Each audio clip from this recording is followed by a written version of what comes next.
Hi, this is John and Mark, 5 minutes with John and Mark, just to talk about some subjects that are relevant to all of us. A quick slide just to get us started here. You'll see that what we're working with within Goodfoot is the building of skills and abilities all the way up to the exec level. We work at all levels, from exec all the way down to the well-being level. The well-being is very important though, John, is getting the organization with a sense of wellness to establish that desire to engage in training and work and development. And then, of course, procuring the skills in personal skills management, leadership, all the way through. I'm not sure where today's subject is get out of your own way. Yeah. I'm not sure where that fits really in the pyramid, John. I wondered if you've got a quick thought on that one before we get started.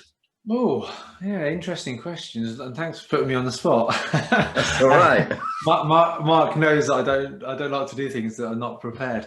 But no, I suppose I would say that this would come. Well, I think it would come on all levels. But if I was looking at those in terms of a business, it would look into the section of well-being, personal skills, management skills. Those three areas in particular, but particularly the management skills is where I think you can have a lot of impact, because when we're managing people, if we're not believing in ourselves and we're sort of questioning our own judgment, it's going to make making decisions more difficult. It's going to make developing trust in people a little bit harder. And I think the ability to do your own job as well, because the ability to believe in yourself and make quick decisions quickly will help drive things forward. So I'd say that third layer along, management training, is where I'd put it at. I would agree, and I think as we get into the subject, get out of your own way. What do we mean? And I was asking you as we started this preparation. Well, we're talking about people, and all of us experience it. We're preoccupied with our own thoughts, mainly a lot of thoughts around self-doubt arena, isn't it? Yeah. And we're talking about why that might happen. It might be happening because we're imagining what other people think about us. It might be because we're a perfectionist, because we want to get things absolutely right, and there's just not enough time to do that because we're doing so many things that we don't feel we're reaching our own standards. You mentioned that we may not have the skills, the actual skills, or we think we haven't got the skills to do what we're being asked to do. Yeah. But it gives rise, doesn't it, to a lot of thought processes which slow us down, and we get in our own way because of the way we're thinking and engaging with ourselves. But I think you've got a couple of thoughts for us about what we can start to do about that. Yes, yeah, Mark.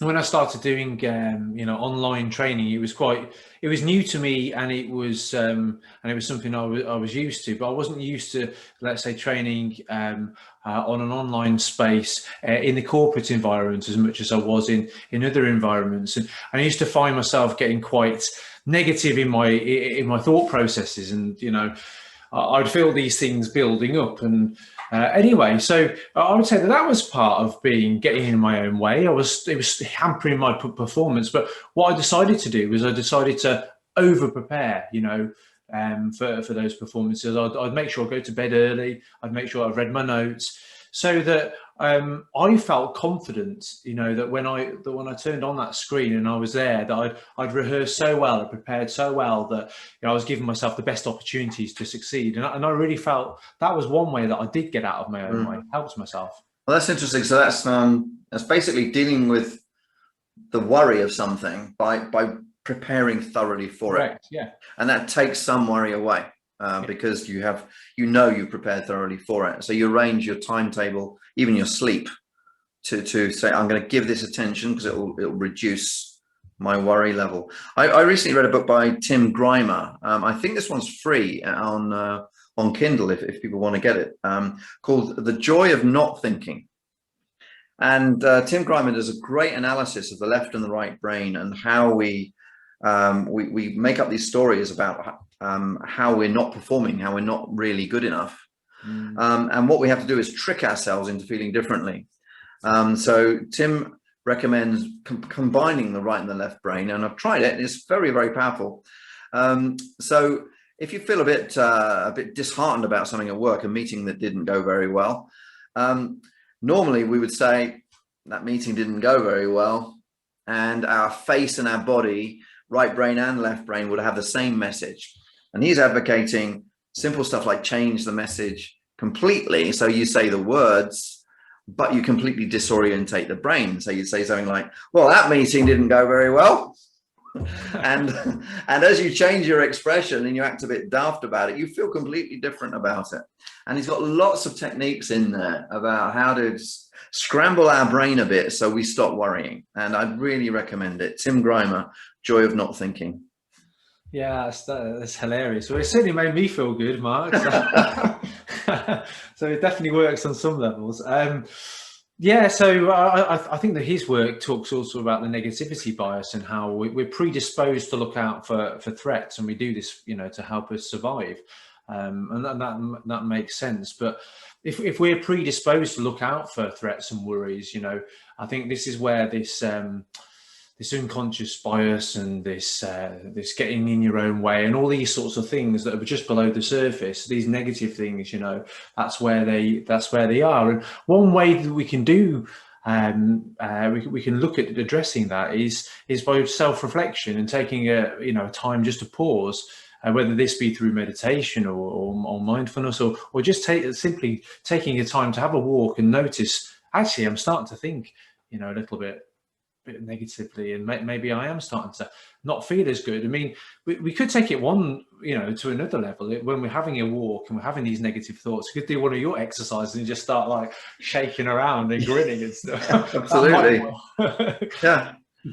But the purposeful pause is a really important thing, because I think it gives us that opportunity to make a choice about action. Once we recognize, negative thought process is okay, let's do one of Mark's suggestions of, smiling mad like mad, or maybe doing something like over preparing. But I think it gives us that option, doesn't it, Mark? I think that's right. A deliberate pause frequently. I was talking to a group today, and they found the time that we had useful as a pause. And trying to get it into the diary that we pause, it tends to give us the time to deal with these things. And the final word I would just mention on the topic is something took me a while to learn, was not to take myself too seriously, not to take life too seriously. That's hard if we're in really tough times, but to add quite a few more smiles about how we're performing. So if we make mistakes, a little smile about it rather than a really mortified feeling about it does help. Yeah. So a light touch to ourselves does help. Thank you, John. Thank you for the thoughts. Really appreciate it. This has been John and Mark, and we look forward to chatting with you next time.